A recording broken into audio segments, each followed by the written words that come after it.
Your jump to freelance starts here. Welcome to the Jump Moment. What is that one thing that you're great at? Today's conversation is with Mark MacDonald. Mark MacDonald runs an agency that is specifically focused on helping churches be known for something. Now, I've given this caveat before on the show. You may not be a Christian and you may not be interested in churches or ministry. That's fine. The principles and the ideas that Mark is communicating here are very important for any creative, no matter your background. I think one of the skills that is so important for freelancers is being willing to learn from a variety of sources. There are so many good ideas and principles that exist in the world. And so I don't want that to be a hang-up for you as you engage in this episode. Mark has a really great story of being successful in Canada and then feeling a draw to something bigger. That motivation continues to push him as he built what is today his agency. In terms of a recommended resource for today's conversation, it's Mark's book, Be Known for Something. His book goes deeper on this idea of finding your thread. What is that thing that you are uniquely good at? As Mark says in the episode, there are a lot of creatives out there. And so you're going to face an incredible amount of competition if you aren't identifying what that thing is unique about you. What do you uniquely bring to the table? I'm really excited about this conversation with Mark because I think it will help you get unstuck. I think it'll inspire you. And I think it'll really encourage you at the potential that is out there if you decide to make this jump for freelance. Mark's book will be available in the show notes, and buying it through the affiliate link can be a great way for you to support the show. Thank you so much for listening, and I hope you enjoy this conversation. Mark, thank you so much for taking time to join me and really to share your story. I love hearing from people who've been doing this for a while, as well as people who are kind of rookies in the freelance game or in the business game. But there's so much that those of us who are relatively new can learn. So let's start. What is it that you're doing right now? Tell us a little bit about your business. Well, right now I am on a podcast with the great Matt. So I am so thankful that you want to even talk about this because I think a lot of people are struggling with it and probably are at that stage where they're thinking, okay, I know other people are doing it. It looks easy. You and I both know it's not as easy as it looks. I think that, you make it look easy. Anyone who makes it look easy is doing the right thing. The people that make it look hard, sometimes people lean into them, but I think that let's all try to make this look easy and let's just uncover some of that stuff. But I'm a church branding strategist, which is just a really big word for I want to really help churches discover what they should be known for so that the community actually pays attention to them again.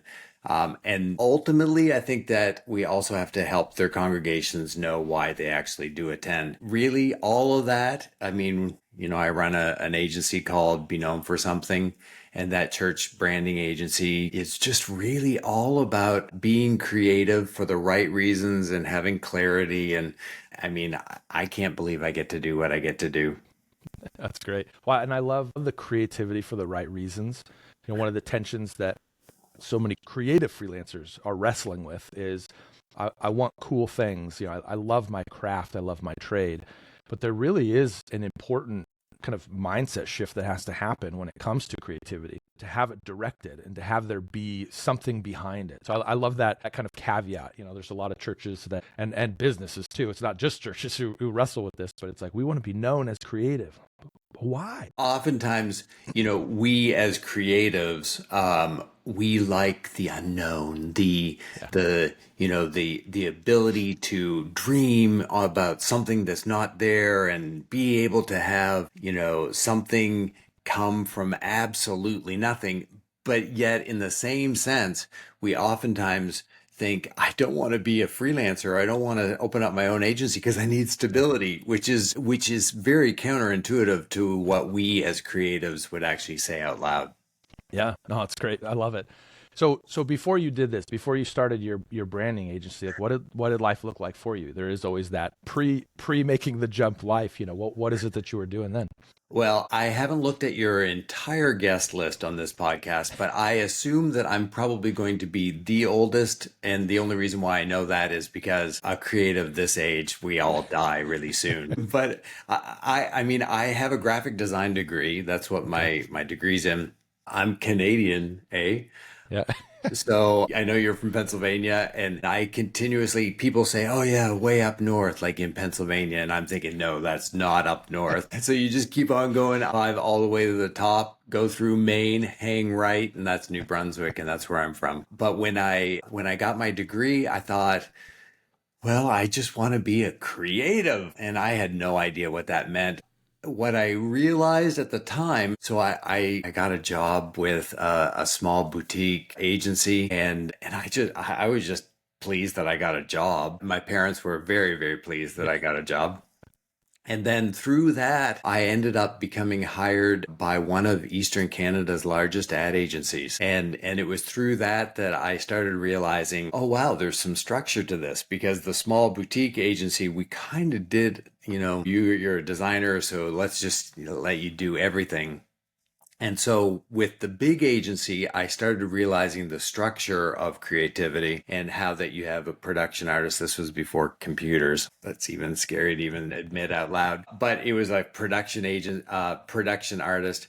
And then as soon as you were like, you had to be a really good production artist, which was interpreting a designer's work so that the printer or there wasn't even websites at the time, but it's like making however you're producing your materials work. And what it did was it helped me understand the structure of a designer needs to always think of the end goal in mind, and the production artist had to make sure that they could interpret really well that design. And then once you've got the heart, soul, and trust of the designer that you get to work with, they would sometimes allow you to actually design something, and then you became a designer, and then a senior designer, and then ultimately you think I have gotten to the top, but then you become an art director. And then once you realize that the art director is the person who makes sure that there's consistency through everything, then you become a senior art director, and then a creative director. Finally, you've arrived, and then you realize that no, the client is actually in charge.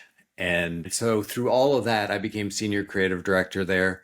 I got to work with multi-million-dollar accounts. Thought I got to the top, and I was, near the top of the creative world in Eastern Canada. And through all of that, I just kept thinking, there's got to be something I can use for the church, but also just something greater for us. I know you moved from California to the East Coast. For us, it was moving. If we want to do something more, we're going to have to move to either Upper Canada, or we're going to have to come into the States. And that's where we made the jump. I had the opportunity to become VP for a nutraceutical company in Winston-Salem, North Carolina. So we put all of our earthly possessions in a truck and we headed south. Wow. So then for you, that jump moment really was kind of connected to sensing was it sensing a ceiling in terms of where you wanted to grow? Or was it because you saw the opportunity for impact, but in order to accomplish that impact through a business, you needed to relocate? Like, what was that kind of specific of like that trigger? Was it an event or a conversation, or what was it that really kind of prompted that decision? Because that's putting all your stuff in a truck is a big decision. It really is, because when we got the call from the company in North Carolina, they said, "Hey, we would love to have you come as VP." And instantly, as a Canadian, I was just like, I don't think I can just come across the border. And so there was a little bit of that as the Yep. barrier. And I know that we can certainly talk about barriers, but I think that the thing that seeded me through all of this, and it's probably my biggest, well, the thing that I struggle with the most, and that's contentment. Mm. I've just never, God has never allowed me to ever feel content where I'm at. Mm.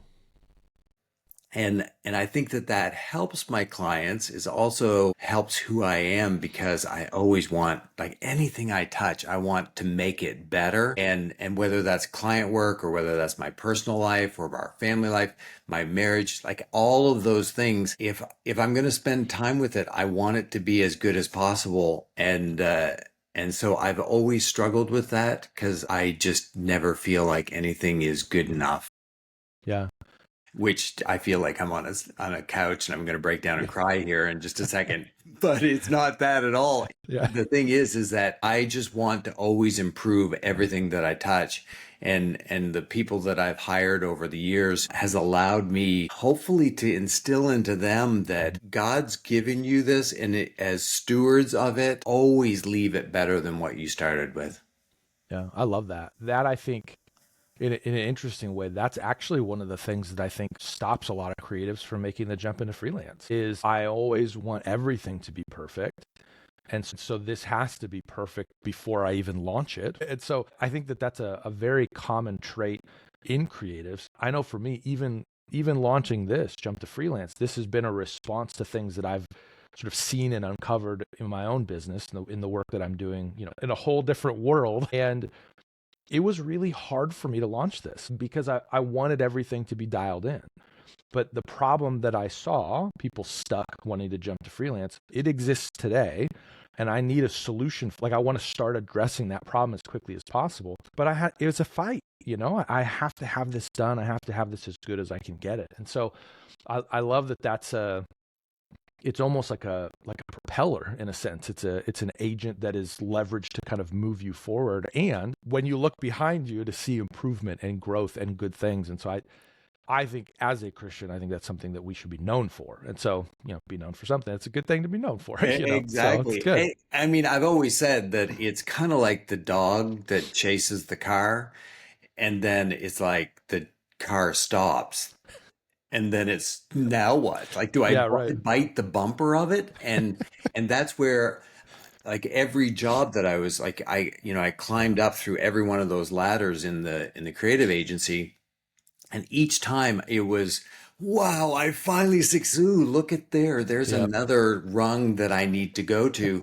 And then when I got to the top of the creative world in the agency, one of the VPs of that agency actually pulled me aside and said, so Mark, we've seen in you the ability to sell as well as the ability to relate to people. Have you ever, and like there's in the creative world, you're either a creative or a suit, and the Mm-hmm. suit who's in charge of wreaking havoc on creatives, he said, okay, so I'm in charge of the suits here, and I think you would be good as a suit. And I remember thinking, wow, I had not thought of that because I thought, okay, what are the rungs in the creative ladder? And just when David mentioned that to me, you would think that I would go home thinking, wow, I have achieved the ability to be a suit. But instead, I thought, holy crap, am I not that good of a creative? Do you think that I'm better suited as a suit? Yeah.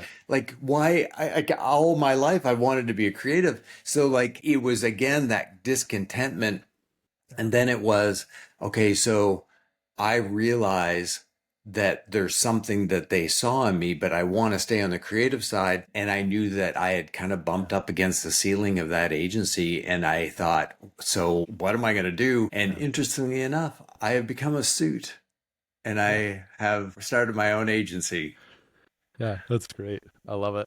It's such a, it's, I'm enjoying this conversation so much because I'm hearing my story, a much smaller kind of stuck in the trenches of ministry version of it. But I remember like, Matt, you're a graphic designer.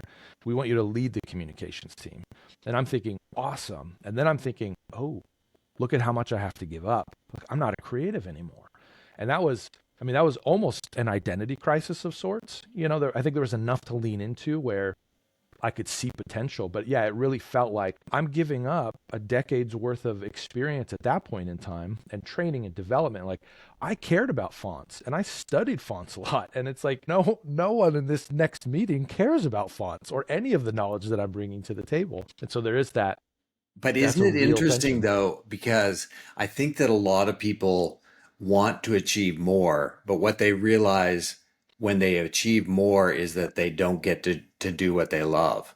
Yeah. And I think that the people who are ready to make the jump have an expectation, but it oftentimes like anybody who starts their own place or even goes to Yeah. a different organization or a different company to work, I know sometimes if I follow them quite a bit, I'll put 6 to 9 months on the calendar and I'll just check with them to say, Yeah. so was it the worst decision you've ever made? Yeah. And they're like, oh my goodness, so I didn't know it was going to be this at all. Yeah. And at the 6 to 9 month level, like all of the festivities have faded and all of the, oh my goodness, what have I done occurs. And that's when people really need the encouragement because the dream that we have is not always in actuality what it is. And, and that's a hard realization along the way. As you talk about making this jump, there are a couple elements that point to this idea, but I'm curious, is there something that you've kind of resolved now? This is the next step, reading some of the signs, like I think I'm at the ceiling, or do I want to become a suit? Can we even accomplish this where we are in Canada? Is there something, or were there some things that kind of held you back from making that decision? Or was it as straightforward as like, I've realized I'm at the ceiling, it is now time to make that next decision or that next step? Were there any things that were kind of holding you back? Well, what I found out was that NAFTA, North America Free Trade Agreement, which is now the MCMA or one of those Yeah. government programs, but NAFTA, when I called immigration, because I figured this was going to shut it down really fast, I called Mm. the immigration office and they said, no, through NAFTA, depending on what degree you have, you can probably come in. And I said, well, Wow. I only have a graphic design degree. And they were like, I could hear flip, flip, flip, flip. Yeah, graphic design degree, you qualify. And I said, well, what does that mean that I qualify? And they said, you just have to put all of your earthly possessions into a truck.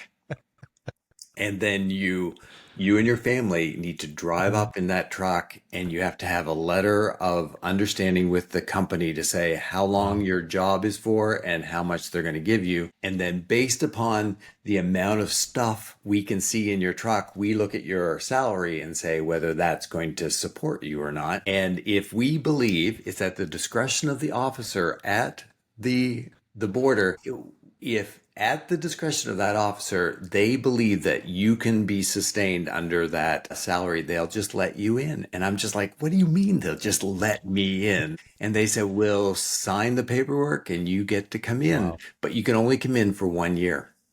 Okay. And so I said, but then what? And they said, Yeah. well, every year you have to come back and live in Canada for 1 day, and then you do it all over again. And I said, with all of our earthly possessions, and they're like, no, no, no, you don't have to, like, you don't have to bring stuff back and Yeah. forth. So all of that was just, it was very daunting to me.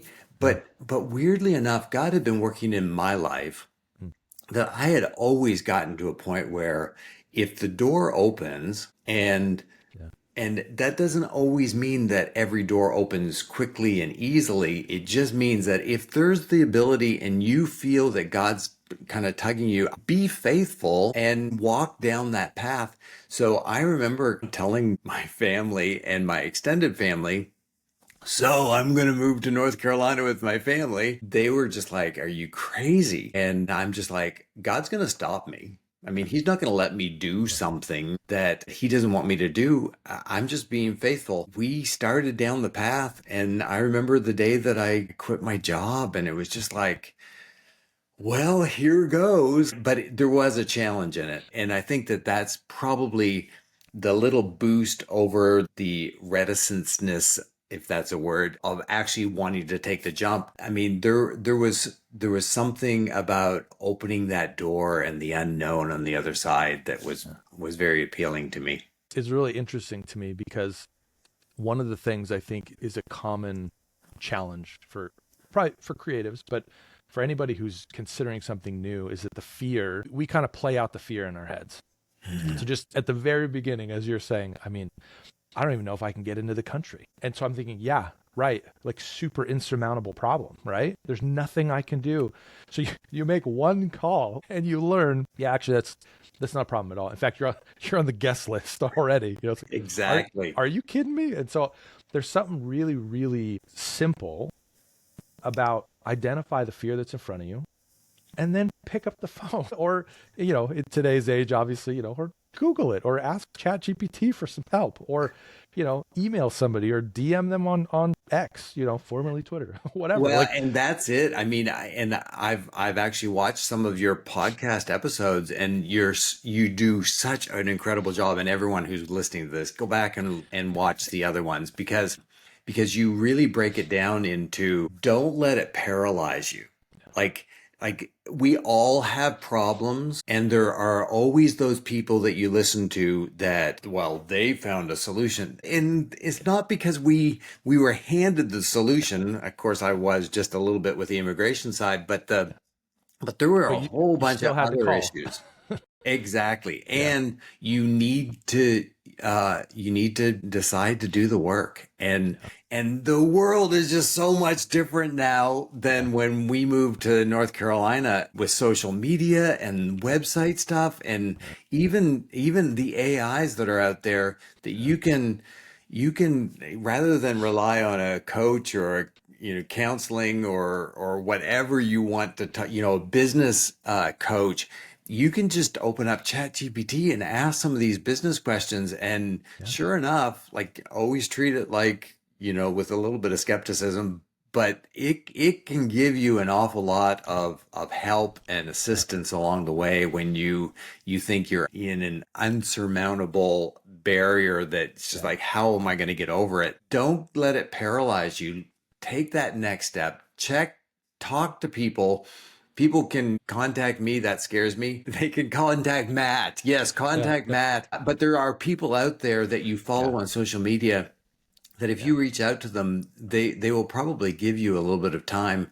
And okay, so let's be real self-serving. And so just throw them a gift card, or give them an Amazon something. And there are people who want the best for you, and just reach out to them. Yeah. But oftentimes, all it takes is a quick conversation to get unstuck. It's one problem. I know so and so has been through this. I'll just ping them quickly. Hey, what did you do? Or what's the best place to start? What would be your recommended first step? Even something as simple as that can get you unstuck. I love kind of all of these different sort of challenges presenting themselves. I do think, like you're saying, sometimes we look at these sort of finished state, or at least what looks like the finished state from the outside, and we think, man, that's so easy. Everything's dialed in. And it's just because people have done a little bit of extra work, or they've leaned into a problem, quickly, rather than letting it stew for a while. Things like taxes for me have been that way. I hate taxes. Like, I'm a creative, and so I'm like, I open up Excel or numbers, and I'm like, where are all these boxes? I don't want to do anything with these things. And so it's just not my natural tendency to kind of lean into that. And so taxes felt extremely overwhelming the first year. So I found somebody that could help me. And you know what? It helped me.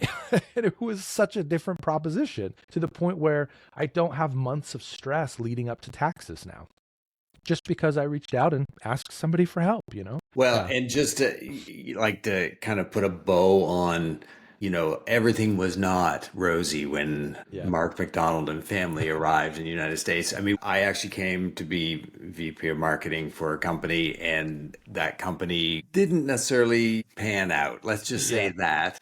And so at that point, I just thought, so what are we going to do? Are we going to go back to Canada, or did God bring us to North Carolina for a reason? Way back in the day, before there was church communications, people were just starting to talk about, should a church even have a website? What should they do with social media? And I thought, you know what? There's something that I would love to work on. And so, woohoo, let's do this. We had to go back to Canada in order to redo our immigration paperwork for a different company. And so before that, I wanted to make sure that I could get some clients. So I actually called around to 2 or 3 different places, and they were like, oh my goodness, that's exactly what we're looking for. So we were all excited. We came back. And 1 month later, after coming back and setting up the agency, so 1 month, 30 days into the agency of all of my dreams, 9/11 happened. And I mean, for a lot of people who are listening, you would say COVID happened. Well, Yeah. 9/11 was just as impactful on businesses as COVID was. And And I mean, every person, every company, every organization, every church that I had talked to that said, we're going to give you lots of work, all said, no, we're not doing anything right now. And so through all of that, I mean, that was 24 years ago, which is just like is incredible. And all the iterations of the agency over the last 24 years. I mean, we could talk a lot longer than this podcast would ever allow, but God has always been faithful to us and always gotten to us to a point where when we thought there's just no way out of this and we turn to God, go figure, God actually shows up. And even today, like there are times that I think, wow, so there's an ebb and flow of every creative agency. And at a certain point, it's like, whoa, we need to have some client intervention. We need to have a client come and actually give us some work. It's usually when I'm thinking there's just nothing more I can do. That's when God allows himself to be seen. It's great. Yeah. And kind of in that vein, when as I look back on my own kind of journey, I think there are a lot of things I would tell myself. So, some of them may not be appropriate for the podcast, but what would that be for you? As you look back, what kind of advice would you give younger self as you're thinking, man, we're about to make this jump? What would you say?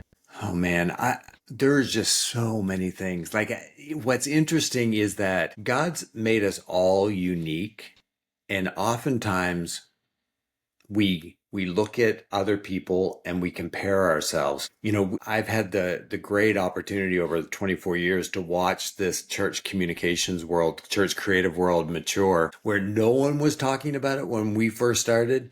And now it seems like everybody's talking about it. And even I get discouraged when I keep thinking, so am I.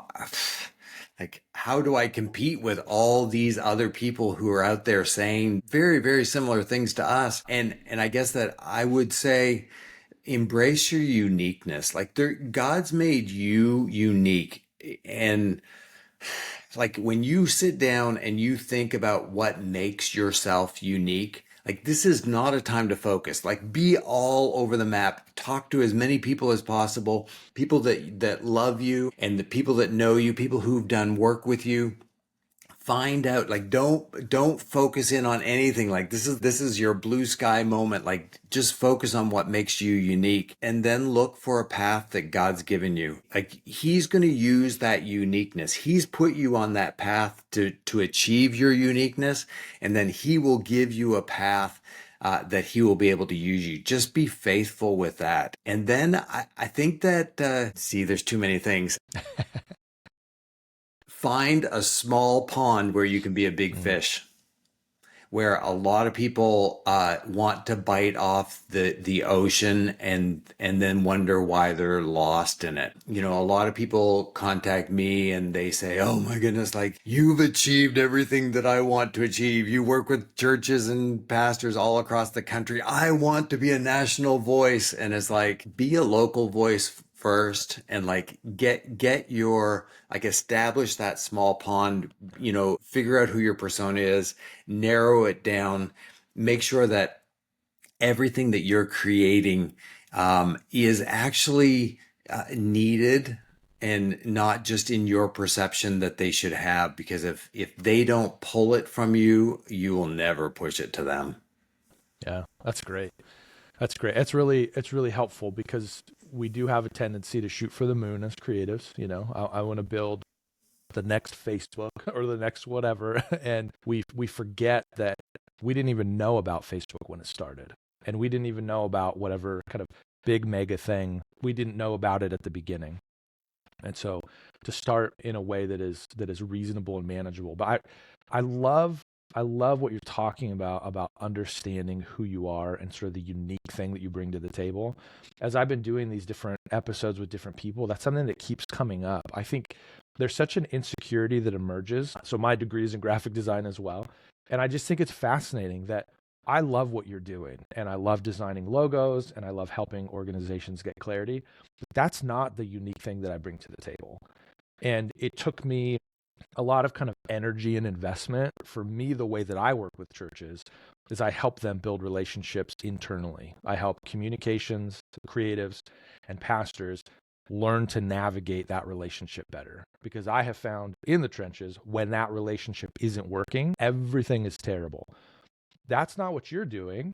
That's what I'm doing, because that's the unique thing that I'm built for, that I'm passionate about, that I care about. And I think it's such a beautiful thing to be able to lean into the way that God has built you and to say, I'm going to embrace the uniqueness and kind of the character traits that, that God has given me. And that's what I'm actually going to lean on. Like it's almost too freeing. I think sometimes for me, I sit there and I think, am I allowed to do that? And it's like, no, you're supposed to do that. And so I think that is, I want to kind of bring that to the surface, because that is such a profound realization for a creative to embrace as they're considering making a jump. Don't make the jump to say, I know how to make websites and I can sell websites. Obviously, there's a practical layer. You're going to have to pay bills, etc. But if that's not what makes you unique, it's going to be a job for you pretty quickly. And in many cases, you're going to run into competition that they're further along, they're better, whatever. There's all those things.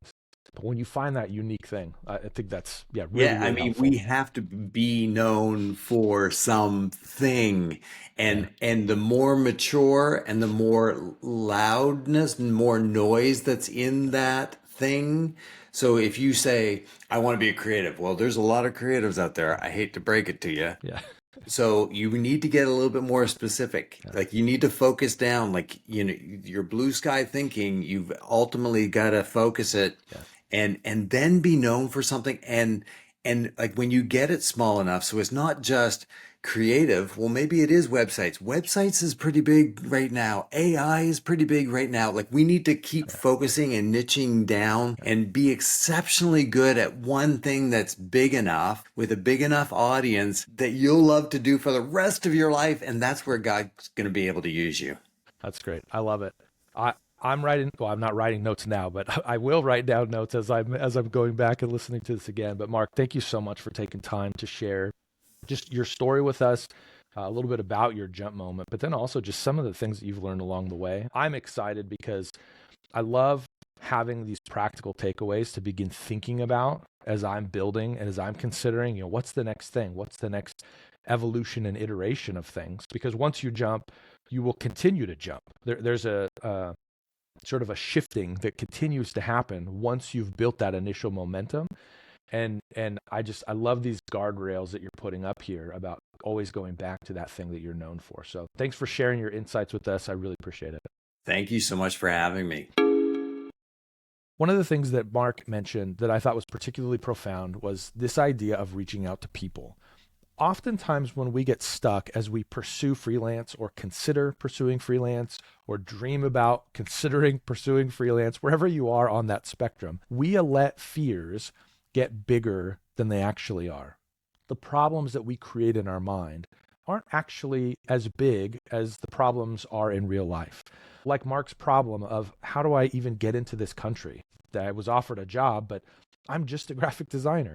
The solution was a phone call. That's a pretty simple solution. And similarly, we often get stuck by things that aren't as complex to solve as we think they are.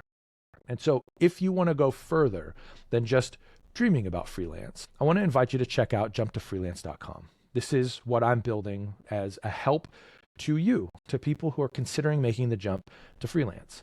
There's a community that you can be a part of where you'll get your questions answered. You have a group of people that are all pursuing a similar trajectory. We want to become creative freelancers.